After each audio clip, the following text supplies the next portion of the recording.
मैं anganwadi worker, ICDS supervisor, anganwadi कार्यकर्ता एवं सहायिका कल्याण संघ की ओर से आप सभी का हार्दिक अभिनंदन करती हूँ। मैं अपने देश के प्रधानमंत्री श्री नरेंद्र मोदी जी का भी और हमारे हिमाचल प्रदेश के मुख्यमंत्री श्री जयराम ठाकुर जी का भी हार्दिक अभिनंदन करती हूँ। मैं आंगनवाड़ी कार्यकर्ताओं के बारे में कुछ बातें आपके साथ साझा करनी चाहूँगी, या ये समझो कि अपने अधिकारों व अपने मांगों के बारे में आपसे कुछ बातें करना चाहूँगी। ये कि हमने बहुत बार आपको, फिर चाहे वो CM साहब हो या PM साहब हो, सभी को अपने अपने MLAs के माध्यम से या डायरेक्ट CM साहब से मिले हैं, बहुत बार मांग पत्र सौंपे हैं, या अपने जो भी हमारी कोई इच्छाएं हैं वो हमने बताई है। लेकिन हमें लगता है कि सरकार इनके बारे में कुछ भी सोचना ही नहीं चाहती है। ऐसा नहीं है कि हमने हिमाचल प्रदेश से ही इसके बारे में आपको ज्ञापन सौंपे हैं, बल्कि पूरे देश के आंगनवाड़ी वर्कर्स ने आपको अपनी अपनी यूनियनों के माध्यम से अपनी इच्छाएं, अपनी मांग पत्र, अपने ज्ञापन आपको दिए हैं। अब ये तो भगवान ही जाने कि वो ज्ञापन आप सरकार पढ़ते भी है, आप उनके बारे में सोचते भी है कि आप उन्हें ऐसे ही कूड़ादान में फेंक देते हैं। अब तो ऐसा लग रहा है कि आपसे हम कुछ मांगे भी कि नहीं, ऐसा लग रहा है कि हम आपसे अपने अधिकार नहीं मांग रहे, हम आपसे कोई भीख मांग रहे हैं। एक तरफ तो कहते हैं बेटी बचाओ बेटी पढ़ाओ, या कहते हैं कि महिलाओं का अनादर करना बहुत बड़ा पाप है, और दूसरी तरफ आप हम महिलाओं का शोषण कर रहे हो। आपको कम से कम ये तो देखना चाहिए कि आज आंगनवाड़ी वर्कर कितना ज़्यादा वर्क कर रही है। किसी भी विभाग का कार्य होता है, सबसे पहले बोल देते हैं कि हाँ जी ये कार्य आंगनवाड़ी वर्कर संभालेगी, आंगनवाड़ी इस काबिल है वर्कर कि वो ये कार्य कर सकती है। लेकिन जब उस कार्य का जो एक प्रोत्साहन होता है, उस कार्य का जो एक लाभ होता है, वो आंगनवाड़ी वर्कर को देने की बारी आती है, तो सरकार भी पीछे हट जाती है और वो विभाग सभी पीछे हट जाते हैं। एक अकेली आंगनवाड़ी वर्कर अपने विभाग के हजारों कार्य तो संभालती है, पर साथ में हेल्थ विभाग, BLO ड्यूटी, सर्वे, ACF, वोटिंग में ड्यूटी, पोलियो में ड्यूटी, आधार कार्ड बनाने, कुपोषण दूर करना, गर्भवती धात्री महिलाओं को जागरूक करना, और ना जाने कौन कौन से कार्य जो है, मतलब हम आपको बता नहीं सकते, इतने कार्य है जो आंगनवाड़ी वर्कर आज के समय में कर रही है। एक तरफ तो हमें सोशल वर्कर बोला जाता है, और दूसरी तरफ समाज सेवी महिलाओं को जो सम्मान देने की बारी आती है तो सरकार कंजूसी करती है। देश में आंगनवाड़ी वर्कर और आंगनवाड़ी जो हेल्पर है, आज के समय में देखा जाए तो उनकी हालत बहुत ही दयनीय हो चुकी है। मूलभूत सुविधाओं से लेकर मानदेय की स्थिति बहुत ही खराब है। निचले स्तर के अधिकारियों से लेकर आला अधिकारियों तक आंगनवाड़ी वर्करों का शोषण किया जाता है। वर्तमान सरकार से आंगनवाड़ी वर्कर को बहुत ज़्यादा उम्मीद थी, परंतु BJP सरकार आंगनवाड़ी का नाम ही अपने मुंह में लाना नहीं चाहती। झूठे वादे करते हैं। अब क्या हो रहा है, आंगनवाड़ी वर्कर्स का जो मनोबल है वो दिन पर दिन नीचे गिरता जा रहा है। आंगनवाड़ी वर्कर को एक बंधुआ मजदूर से भी कम सैलरी दी जा रही है। जब हम आंगनवाड़ी में न्यू अपॉइंट हुए थे, उस समय ज़्यादा काम आंगनवाड़ी में नहीं था। मात्र एक शाला पूर्व शिक्षा हम करवाते थे, हाइट वेट करते थे, स्टॉक रजिस्टर भरते थे, और गर्भवती धात्रियों का कुछ कार्य हमें होता था। पर आज के समय में तो हम गिनती ही नहीं कर सकते, इतने कार्य हम कर रहे हैं। हमें तो ये समझ नहीं आ रहा है कि जब हम अपॉइंट हुए थे उस समय हमारा क्या काम था, और आज हमसे क्या क्या काम लिया जा रहा है। रोज़ की न्यू ऐप, रोज़ का नया ट्रैकर, रोज़ का नया रजिस्टर, अदर डिपार्टमेंट के काम अलग, रोज़ की नई योजनाएं, रोज़ के नए त्यौहार। हमें तो यही समझ नहीं आ रहा है कि हम आंगनवाड़ी वर्कर है या हम कोई हाई लेवल के कोई हम कर्मचारी है। सरकार को ये समझना जरूरी है कि आंगनवाड़ी वर्कर अपने डिपार्टमेंट के अलावा जो अदर काम कर रही है ना, अपने विभाग के कार्यों के साथ, वो उनके ऊपर एक्स्ट्रा वर्क लोडिंग है उनके ऊपर। और ऐसी बात नहीं है, पिछले 45 सालों से 46 सालों से आंगनवाड़ी वर्कर उस कार्य को अच्छे से निभा भी रही है, कर भी रही है। आज जो कार्य आशा वर्कर पैसा लेके कर रही है, वो कार्य कभी आंगनवाड़ी वर्कर बिना पैसे के करती थी।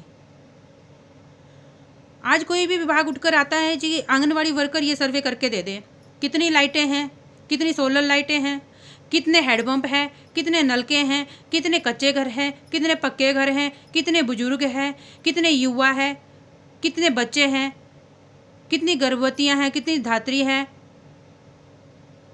कितनी मृत्यु हो रही है, कितने कुत्ते हैं। मतलब कहने का ये है कि एक पटवारी के लेवल के काम से लेकर एक क्लर्क के लेवल का काम और एक डॉक्टर के लेवल का काम तक आंगनबाड़ी वर्कर से करवा रहे हैं सरकार। लेकिन सरकार को ये सोचना चाहिए कि आंगनबाड़ी वर्कर से काम करवा रहे हो आप, तो इसके पीछे ये मतलब है कि आंगनबाड़ी वर्कर इस लायक है कि वो इस काम को कर सकती है। तो जब वो इस काम को कर सकती है तो सरकार को ये भी सोचना चाहिए कि उसको उस लेवल का पैसा भी मिलना चाहिए, उस लेवल की तनख्वाह भी मिलनी चाहिए ना। सरकार ये चीज़ सोचे कि एक म्यान में 2 तलवारें नहीं रह सकती। आपने तो एक म्यान में 50-50 तलवारें डाल के रखी है। अब तो मुझे लगता है ऊपर से भगवान को ही आना पड़ेगा ज़मीन पे अवतार लेने की आंगनवाड़ी वर्कर्स का उद्धार कर सके। 2 अक्टूबर 1975 को आंगनवाड़ियों का गठन हुआ था। आज 46 साल हो गए आंगनवाड़ियाँ जो चली है, और आंगनवाड़ी कार्यकर्ताएं हमारे बीच में ऐसी है जिनको 25-25 और 30-30 साल हो गए काम करते हुए, 15 साल 10 साल हो गए काम करते हुए। लेकिन मजाल है सरकार उनके बारे में कुछ सोच लें। 7300, 3800, 5200 क्या होता है इतनी सैलरी में? जब सरकार ने एक न्यूनतम वेतन, मतलब एक मापदंड सरकार ने रखा है कि एक व्यक्ति को 26,000 रुपये महीना होना चाहिए जिसमें आदमी अपना और अपने परिवार का पालन पोषण कर सकता है, तो फिर सरकार उस 26,000 को आंगनबाड़ी वर्कर को क्यों नहीं दे रही है? आंगनबाड़ी वर्कर अपने पूरे फैमिली को 7300 में या 5200 में या जो 3800 मिल रहा है उसमें कैसे पालेगी?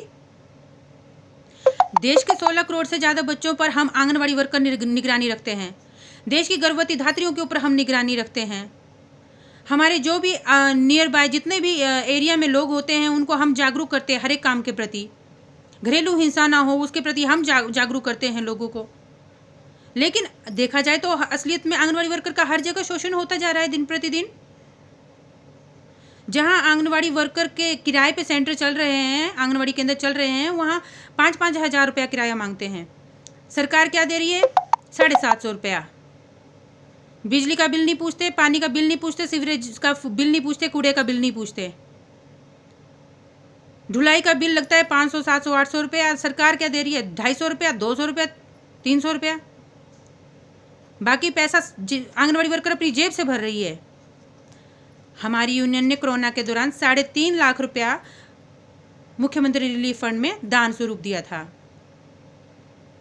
आज आंगनवाड़ी वर्कर्स को देखा जाए तो एक बीपीएल से भी नीचे है, लेकिन फिर भी सभी ने योगदान दिया और 3 लाख रुपया सरकार को जमा करवाया कि वो कोरोना के दौरान किसी के कार्य में आ सके।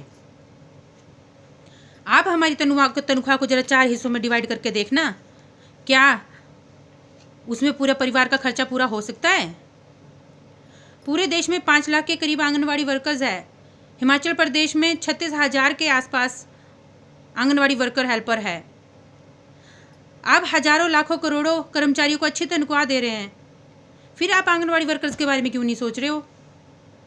आप लोगों को सोचना चाहिए ना, आप सरकार को सोचना चाहिए।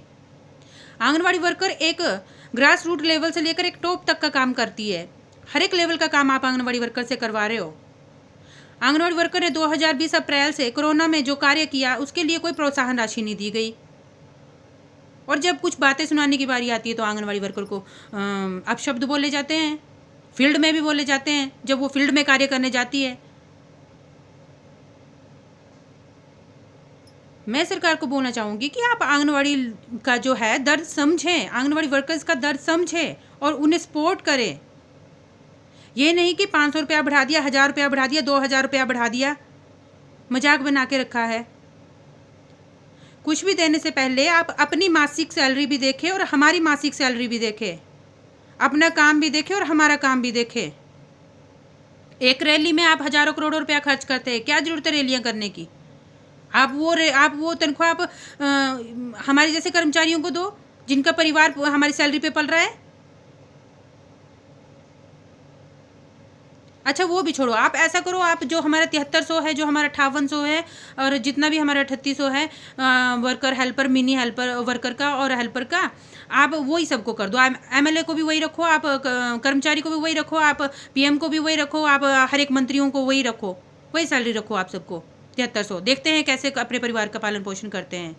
आज के टाइम पे जो 1 लाख रुपया मासिक ले रहा है ना, वो भी रो रहा है महंगाई के लिए, और आप हमसे उम्मीद करते हो कि हम 7300 में खुश रहें, 5800 में खुश रहें, 3800 में, 5200 में खुश रहें, 3800 में खुश रहें।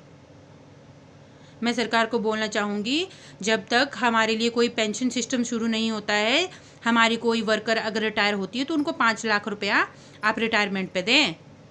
हमारी किसी वर्कर की मृत्यु होती है ऑन ड्यूटी पर तो उसको 10 लाख रुपया दें, और उनकी कोई बहू बेटी है उसको उसकी जगह जॉब दें। आज के समय पे आप महंगाई तो देखें कम से कम। हमारे तो यहाँ मतलब बस किराया, बीमारी, दवाइयों का खर्चा, शादी विवाह, मरण जीन, घर का राशन, बच्चों की पढ़ाई, हम तो मतलब सोच ही नहीं पाते कि हम कुछ बच्चों को अपना मतलब औरों के जैसा बनाएं। कैसे बनाएं? हर एक जगह पैसा बोलता है। जब देखो सरकार शोषण करवा रही है। काम करवाने के लिए आंगनवाड़ी वर्कर आगे, जब कुछ देने की बारी आती है तो आंगनवाड़ी वर्कर का नाम ही नहीं लिया जाता। जब सरकार ने न्यूनतम वेतन जिंदा रहने के लिए मापदंड 26,000 डिसाइड किया है तो 26,000 दो भी, क्यों नहीं लागू करते?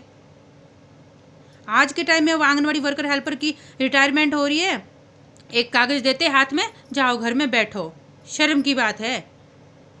और हम आंगनवाड़ी वर्कर हेल्पर पैसा इकट्ठा करके उस वर्कर को देते हैं जो रिटायर होती है कि लो कुछ तो लेके जाओ, कम से कम उसके घर वाले ऐसे ना देखे भी खाली आ रही है घर को। लोग रिटायरमेंट करते हैं, धाम देते हैं, खुशियाँ मनाते हैं, उनके साथ पैसे भी आते हैं कुछ घर को, और हम तो यहाँ शर्म लगती है कि रिटायरमेंट आ गया, अब तो घर में बैठ के ना तो कमाने लायक रहे, ना कुछ देने लायक रहे, ना लेने लायक रहे। सरकार को इस बारे में सोचना चाहिए। इसको आप हल्के फुल्के में मत लो।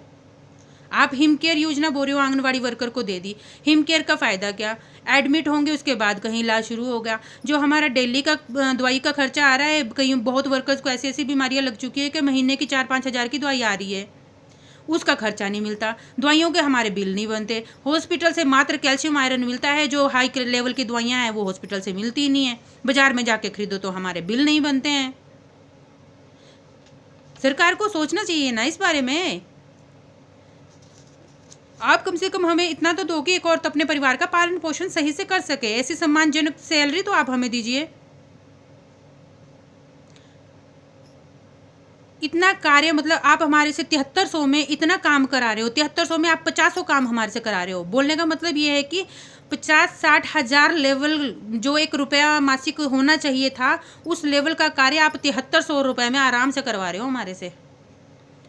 पूरी उम्र समाज सेवा करवाने के बाद आंगनवाड़ी वर्कर हेल्पर को कागज का टुकड़ा दो और घर को भेजो। आप लोगों ने हमारा उपहास बना के रख दिया है और असहाय बना के रख दिया है हम आंगनवाड़ी वर्कर हेल्पर को। अब जो हमारी आंगनवाड़ी वर्कर को आपने एक अपॉर्चुनिटी दी है कि प्री प्राइमरी में हमारी बहनें जाएगी, उसके लिए हम आपका धन्यवाद करते हैं कि आपने हमें कुछ तो दिया। लेकिन थोड़ा दुख हो रहा है ये सुनकर कि आप वहाँ पर भी हमारे साथ धोखा कर रहे हो। आप हमें वहाँ पर भी आउटसोर्स में लगा रहे हो, वो भी 10,000 में। कम से कम आप हमें जेवीटी स्केल तो दें। हम इतने साल पीछे बच्चों को पढ़ाकर आ रहे हैं, इतना कार्य करके आ रहे हैं, हम इतने ट्रेंड अब हो चुके हैं कि हमें बिना किताबों के बच्चों को पढ़ा सकते हैं। हम बच्चों को इतना ट्रेंड कर सकते हैं कि हमें कहीं से ट्रेनिंग लेने की ज़रूरत नहीं है। आपको ट्रेन टीचर मिल रहे हैं बिना किसी मशक्क़त के, और वो भी आप 10,000 में सार रहे हैं। कम से कम आंगनवाड़ी वर्कर को जेवीटी स्केल तो देना आप, जो एक जूनियर बेसिक जो बनता है इसका ट्रेनिंग का, वो लेवल का सैलरी तो दे आप आंगनवाड़ी वर्कर को। कम से कम यहाँ पर तो आप हमारे को ऐसा लगना चाहिए कि नहीं हमारी प्रमोशन हो रही है, इसको प्रमोशन बोलते हैं। ये क्या प्रमोशन की 7,000 से उठे और 10,000 पे अटके? बोलते हैं ना कि पढ़े तो ज़्यादा कड़िया हुआ। तो हम इतने पढ़ मतलब इतने ज़्यादा कर चुके हैं ना काम कर करके कि अब हमें कहीं से किसी ट्रेनिंग की ज़रूरत नहीं है। तो मैं सरकार को ये बोलना चाहूँगी कि हमारे कार्य को समझे सरकार, जितना हो सकता है हमारे बारे में सोचें। इतनी कम सैलरी हम कैसे काम कर रहे हैं? आप बोलते हो महिलाओं को सशक्त करो, आप अपनी आंगनवाड़ी में महिलाओं को सशक्तिकरण के पाठ पढ़ा रहे हैं।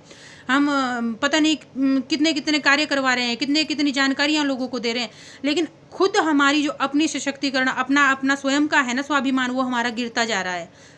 ऐसा लग रहा है कि बस हमारी कोई औकात ही नहीं रही है। तो सरकार से चाहते हैं कि सरकार हमारे बारे में कुछ सोचें, कि हमारा कुछ ऐसा भला हो जाए कि हम अपना परिवार भी आराम से पाल सके, अपने बच्चों को पढ़ा सके, अपनी हारी बीमारी सारा खर्चा आराम से उठा सके। इसलिए हम सरकार से चाहते हैं कि पहले तो आंगनवाड़ी वर्कर और आंगनवाड़ी हेल्पर को नियमित करने के बारे में जल्द से जल्द कुछ ना कुछ करें। और ड्यूटी के दौरान अगर आंगनवाड़ी वर्कर हेल्पर का निधन होता है तो उन्हें 10 लाख रुपया मासिक सैलरी दें, 10 लाख रुपया जो है उन्हें डेथ पे दें, जो भी उनकी मृत्यु होती है ऑन ड्यूटी एक्सीडेंटल, और साथ में जो उनकी बहू बेटी होती है उसको वहाँ पर जॉब मिले। आंगनवाड़ी वर्कर को अध्यापक का दर्जा मिले, और जो जैसे मतलब हमें या तो राज्य के अंडर कर दिया जाए या हमें केंद्र के अंडर कर लिया जाए, क्योंकि जब हम किसी से कुछ मांगने जाते तो बोलते हैं कि आप तो सेंटर के वहाँ हो, आप सेंटर से मांगो। सेंटर वाले बोलते हैं आप तो राज्य से मांगो। हमें यही पता नहीं लगता हम किससे क्या मांगे। तो इस बारे में सोचें। हमारी बीमारी अवस्था में जो भी दवाइयाँ बाज़ारों से आती है तो हमारे उसका प्रावधान हो कि हमारे बिल निकले, दवाइयों के बिल निकले, हमारे जो एक्सरे वगैरह होते हैं, अल्ट्रासाउंड, कुछ भी होता है बाहर से, उन सब का जो हमारे बिल निकालने का प्रावधान करो। जो भी हमारे से अदर डिपार्टमेंट के काम करवाए जाते हैं उनके हमें जो है अच्छे से प्रोत्साहन राशि और जो भी हमारा बनता है वो सही से समय पर दिया जाए। और रेगुलाइजेशन के लिए भी बड़ी बात है कि रेगुलाइजेशन सबसे पहले हमारा किया जाना चाहिए। इतने साल हो गए, 47 साल हो गए डिपार्टमेंट को हमारे काम करते, हमारी वर्करों को काम करते। कुछ तो चली गई, कुछ चली जाएगी, जो रही है प्लीज़ उनके बारे में आप कुछ सोचिए। कम से कम 10 साल के जॉब के बाद तो आप हमें रेगुलर कीजिए। हम तो ये नहीं बोल रहे कि आप 2 साल में करो, 3 साल में करो, 4 साल में, कम से कम 10 साल बाद तो हमें रेगुलर कीजिए।